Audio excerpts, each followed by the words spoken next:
Hello everyone, welcome to Study with Vansh. This video I am making for knowledge of class 11th students, the chapter relating to demand, and class 12 students. The name of the chapter is demand.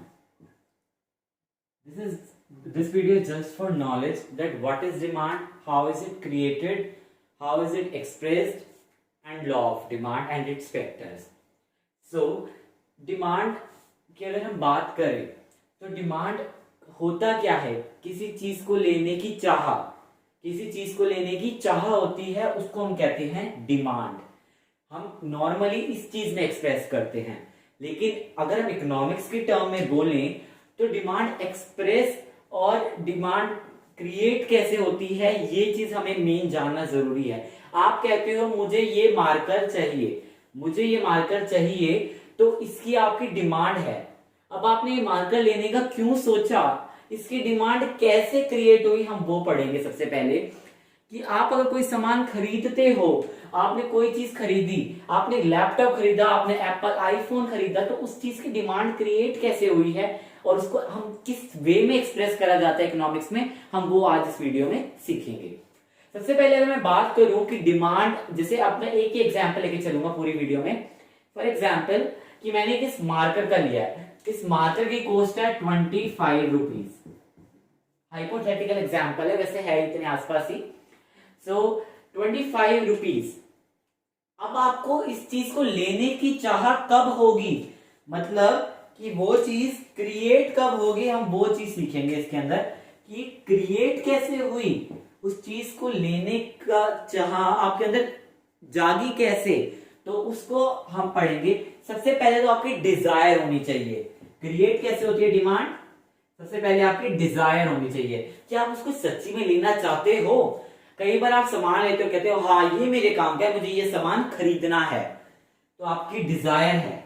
फिर आप क्या करते हो कि आपके पास, फिर आप देखते हो मैं क्या अपने पर्स में पैसे लाया हूं उस सामान को खरीदने के लिए. विलिंगनेस और एबिलिटी. तो विलिंगनेस मैंने पहले लिख दिया. सबसे पहले होता है एबिलिटी टू पे. आप देखते हो अपने पर्स में कि क्या मैं इतना पैसा लाया हूं अपने साथ, तो क्या आपकी एबिलिटी है उस 25 रुपए का, क्या आपके अंदर उस चीज को पे करने की एबिलिटी है. आपने अपना पर्स चेक करा और वहां पर आपने देखा कि हाँ मेरे पास तो पैसे हैं आज, तो उसके बाद आपने क्या करा कि फिर उसका आपने प्राइस चेक करा कि तो पहले तो आप अपना रेट तो नहीं देख लेते, आप किसी दुकान पे गए, सोचा हाँ मार्कर लेना है, तो मैं पर्स में पैसे लाया हूं, फिर आप पूछते हो भैया कितने का है ये मार्कर, आप इसने बोला 30 का, भैया उस दुकान पर 25 का मिल रहा है, मैंने नहीं लेना. तो डिमांड आप कब खरीदोगे उस चीज को, कब आपके उस डिमांड जनरेट होगी, सामान का बिकना कब शुरू होगा, जब आपकी विलिंगनेस डिजायर होगी, जब आपके पास पैसे होंगे और आप जब विलिंगनेस भी होगी आपके अंदर कि हाँ मुझे खरीदना है. ठीक है, तो ये 3 फैक्टर हैं जिससे डिमांड क्रिएट होती है. अब मैं बताता हूं डिमांड एक्सप्रेस कैसे करी जाती है. डिमांड को एक्सप्रेस, अब अगर हमें किसको इकोनॉमिक्स के टर्म में एक्सप्रेस करना हो तो इसके अंदर 3 चीजों से एक्सप्रेस करी जाती है demand. That is price, quantity and time. इस चीज से हम अपनी डिमांड को एक्सप्रेस करते हैं. ठीक है, आप वैसे अपने हर जगह अगर हम नॉर्मल वे में भी बात करें तो हम डिमांड को बस एक प्राइस के नजरिए से देखते हैं, लेकिन ऐसा नहीं है.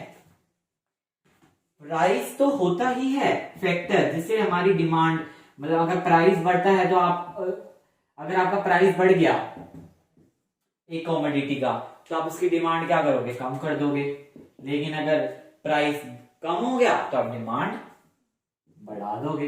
ये नॉर्मल है, जस्ट फॉर, ये तो आप छोटी क्लास में, आप नॉर्मल अपनी लाइफ में भी ये चीज देखते हो, लेकिन इस डिमांड को बहुत सारे फैक्टर्स अफेक्ट करते हैं. ठीक है,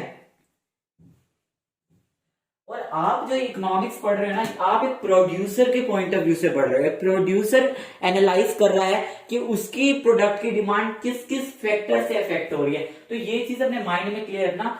आप बेचना किसको है? कंज्यूमर को। और आप किसकी अप्रोच पढ़ रहे हो? आप किस माइंडसेट से क्वेश्चन मतलब की पूरी थ्योरी पढ़ोगे एज अ प्रोड्यूसर। ठीक है।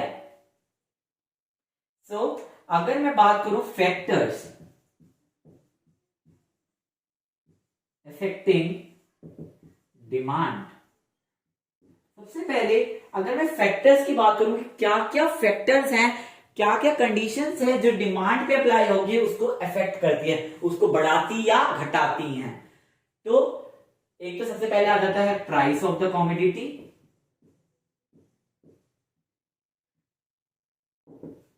अगर आप इस प्राइस ऑफ अ कमोडिटी की बात करो, प्राइस ऑफ अ कमोडिटी का मतलब क्या होता है कि आपकी जो आप गुड खरीदने गए हो उसका अमाउंट क्या है, तो उसको हम क्या कहते हैं? प्राइस। अब प्राइस ऑफ द कमोडिटी अगर हम लेते हैं तो आप उसको नॉर्मल लैंग्वेज में क्या कहते हो? प्राइस बढ़ा, डिमांड कम, डिमांड बढ़ी, सॉरी प्राइस बढ़ा और प्राइस कम हुआ, डिमांड बढ़ गई। यही चीज आप बोलते हो ना, ये नॉर्मल उसमें बोलते हो। अब इसके अलावा जो फैक्टर्स इसको अफेक्ट करते हैं, तो हम जो डिमांड में पढ़ेंगे ना फैक्टर्स, वो हम एक चीज कांस्टेंट लेके चलेंगे, उसका नाम होता है सेट्रेस Paribas.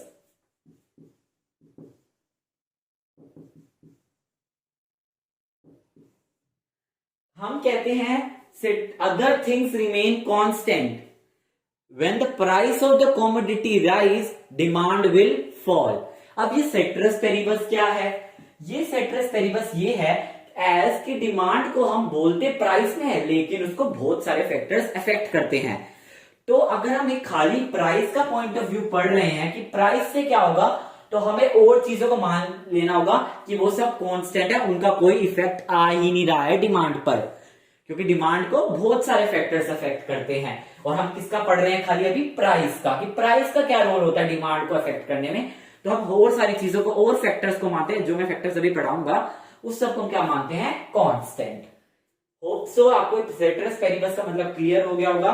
सेट्रेस paribus means other things remain constant. अब थिंग्स क्या है वो मैं भी आपको बताता हूं।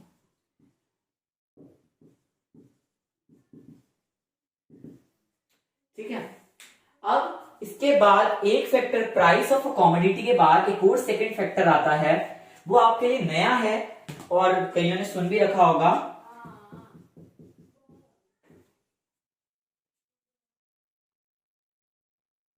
नेक्स्ट फैक्टर क्या है? Price of related goods.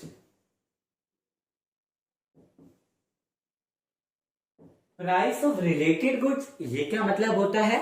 Related goods मतलब जो आपका ओरिजिनल गुड्स है उसके अलावा जो गुड्स हैं। अब हम रिलेटेड गुड्स को ना दो पार्ट में डिवाइड करते हैं, दैट इज सब्स्टिट्यूट गुड्स, जिसको हम कॉम्पीटिंग गुड्स भी कहते हैं, और कॉम्प्लीमेंट्री गुड्स। ठीक है। Substitute goods and complementary goods. अब ये सब्स्टिट्यूट एंड कॉम्प्लीमेंट्री क्या होता है? सब्स्टिट्यूट गुड्स वो गुड्स होते हैं लाइक जो आपके प्रोडक्ट के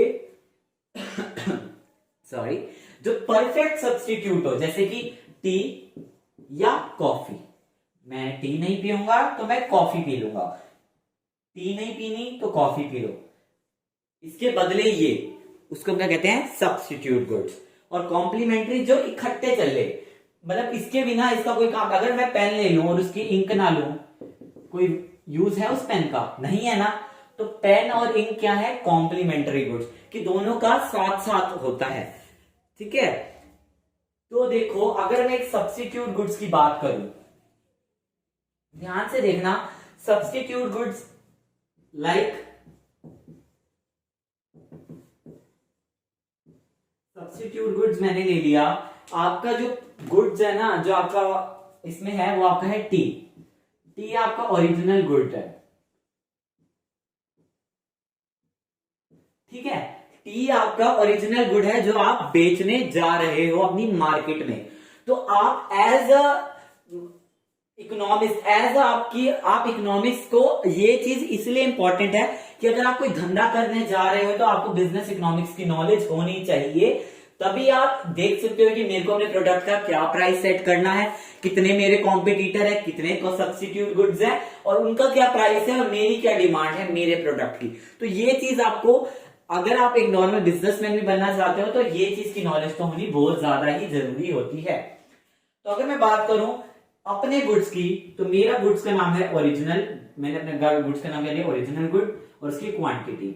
और ये मेरा है कॉफी जो मेरा सब्स्टिट्यूट गुड्स है, जो कॉम्पिटिटर है मेरा, उसको मैंने दे दिया रिलेटेड नाम दे दिया। ठीक है, ये जस्ट फॉर ये ओरिजिनल गुड्स है और ये रिलेटेड गुड है कि दूसरा गुड्स जो मैंने दिया एग्जाम्पल के लिए। ओके, होप सो क्लियर हो गया आपको।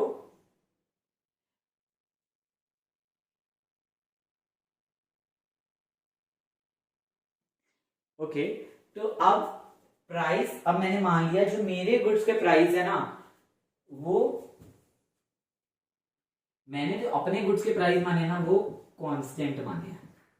ठीक है, कि मेरे, अब मैं आपको ये बताऊंगा कि औरों के प्राइस चेंज होने से मेरी क्वांटिटी, मेरी डिमांड पे क्या असर आ रहा है। तो उसका प्राइस चेंज हो रहा है और इसकी डिमांड पे क्या असर आ रहा है, हम यही पढ़ रहे हैं ना, रिलेशनशिप क्या पढ़ रहे हैं कि उसके प्राइस के, प्राइस ऑफ रिलेटेड गुड्स, मतलब उसके प्राइस के चेंज होने से हमारी डिमांड पे क्या इफेक्ट आ रहा है। तो मैं जो अपना ओरिजिनल गुड्स है उसका जो मैं प्राइस रखूंगा वो मैं कांस्टेंट रखूंगा, कि मेरे को ये रिलेशनशिप दिखाने के लिए कि मेरे कॉफी के प्राइस में चेंज आने से डिमांड पे कैसे असर आता है। कई बार आपको ना अपना प्राइस आप बढ़ाते भी नहीं हो, घटाते भी नहीं हो, फिर भी आपके डिमांड में असर आ जाता है। तो वही चीज एक एग्जांपल है कि मैं तो टी बेच रहा था, मैंने तो अपना प्राइस बढ़ाया नहीं, फिर भी मेरी डिमांड पे असर आ गया। अब जैसे मैं मान लेता हूं इसका प्राइस शुरुआत में था 10 रुपए और इसकी डिमांड थी 5, मतलब कि 100 ले लेते, चलो 100, और ये भी 10 है तो इसकी डिमांड भी 100 थी। ठीक है, अब क्या हुआ, 100 लोग खरीद रहे थे और यहां भी 100 लोग खरीद रहे थे।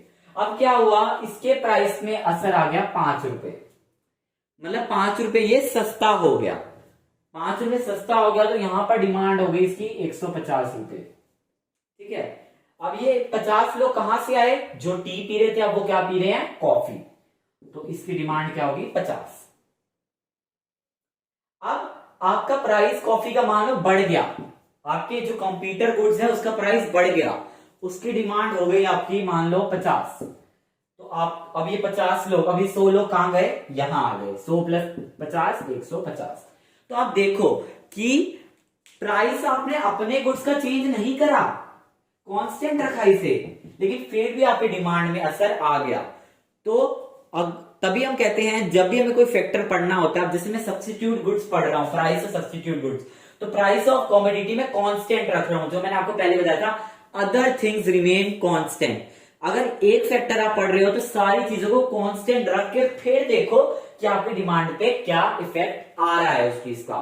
तो रिलेटेड गुड्स के प्राइस को देखो 10, 5, 15 हुआ और डिमांड इसकी अफेक्ट होती रही। ठीक है, तो इसके प्राइस के चेंज होने से जो इसकी डिमांड पे इफेक्ट आ रहा है, तो वही चीज हम पढ़ेंगे। अब देखो इसका प्राइस बढ़ा तो इस मतलब कि कांस्टेंट, तो इसकी डिमांड भी यही थी, प्राइस घटा तो क्वांटिटी डिमांड भी घट गई, प्राइस बढ़ा तो क्वांटिटी डिमांड भी बढ़ गई, मतलब उसके प्राइस में चेंज आने से हमारी क्वांटिटी डिमांड पे क्या असर आ रहा है, वो है प्राइस बढ़ रहा है तो डिमांड बढ़ रही है, प्राइस कम हो रहा है तो डिमांड कम हो रही है। मतलब कि सब्स्टिट्यूट गुड्स में कौन सा रिलेशन होता है, price of related goods and quantity demand of original good, जो हमारा गुड है, डायरेक्ट रिलेशन। डायरेक्ट रिलेशन मतलब ये बढ़ा तो ये भी बढ़ा, ये घटा तो ये भी घटा, तो इसको हम रिलेशन को क्या कहते हैं, पॉजिटिव रिलेशन। ठीक है, ओके। हाँ, अब हम अगला पढ़ेंगे कॉम्प्लीमेंट्री गुड्स। कॉम्प्लीमेंट, तो अब हम पढ़ रहे हैं कॉम्प्लीमेंट्री गुड्स।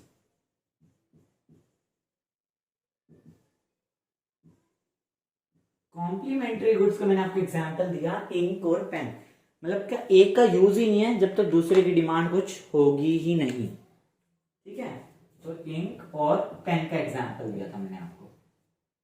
ठीक है, मैंने अपना ओरिजिनल गुड मान लिया पेन, और इंक हो गई मेरा रिलेटेड गुड्स। ठीक है, ये मैंने माना है। सो लेट्स सी कि इसमें क्या होता है। हाँ, मैं आपको पॉजिटिव और नेगेटिव रिलेशन के बारे में नहीं पता, तो मैं बताता हूं। एक वेरिएबल मतलब एक चीज के चेंज होने से अगर दूसरी चीज भी बढ़ रही है, एक चीज के बढ़ने से मतलब इसका इफेक्ट अगर इस पे भी आ रहा है और ये भी बढ़ रही है, तो इस रिलेशन को मैं कहता हूं पॉजिटिव रिलेशन। और अगर एक चीज के बढ़ने से दूसरी चीज कम हो रही है, इसको हम कहते हैं नेगेटिव रिलेशन, और इनडायरेक्ट रिलेशन और इनवर्स रिलेशन। ठीक है, so let's start. Complementary goods के बारे में पढ़ रहे थे।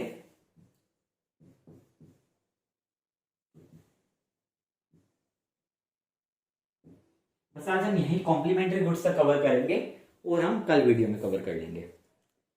ओके, सो कॉम्प्लीमेंट्री गुड्स लाइक मैंने आपको माना था कि मेरा ओरिजिनल गुड है ना जो, वो मैंने ले लिया इंक, पेन लिया था ना, तो पेन ये मेरा है ओरिजिनल गुड, और इंक है रिलेटेड गुड जो इसके साथ का गुड है। प्राइस इसकी क्वांटिटी, इसका प्राइस और इसकी क्वांटिटी। ठीक है,